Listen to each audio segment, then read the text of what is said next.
Kita nyo to guys dito sa CR. Tapos ko na siyang linisin. Ang hindi ko palang nalilinis siya yung salamin.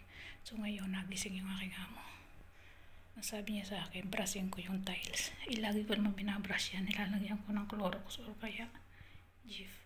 So ngayon, sabi niya, pabaran ko daw ng Clorox para matanggal yung mga black na yan. Ay hindi na naman na siya guys talaga natatanggal. Kahit anong brush mo, lagyan mo ng kung ano-anong bleach, ayaw na talaga matanggal. So sabi ko sa aking amo, nasagot ko. Sabi ko sa kanya, ikaw ang gumawa para alam mo kung matatanggal o hindi. Sinagot ko talaga. So ngayon, nabuisit ako.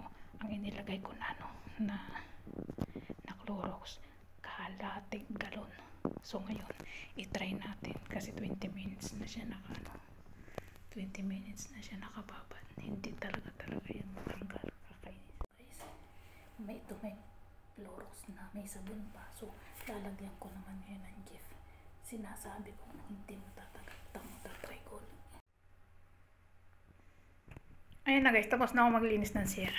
Katatapos ko lang. Umalis yung aking amo, punta daw siya sa clinic. Ito yung nirereklamo niya sa akin. Yan. Itong mga spot na yan. Hindi na natatanggal yung mga black na yan. Hindi natatanggal. Hindi talaga natatanggal yan kahit anong gawin ko.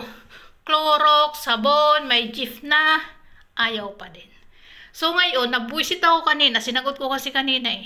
Talagang ayaw naman sadyang matanggal. So ngayon, babarang ko doon ng Clorox 20 minutes, gano'n 15 minutes. So, ang ginawa ko, binuhos ko talaga yung siguro may kahalating galon na Clorox yun. Binabad ko talaga, tapos may sabon. So, ngayon, ayan na nga, resulta ayaw din talaga ayaw din naman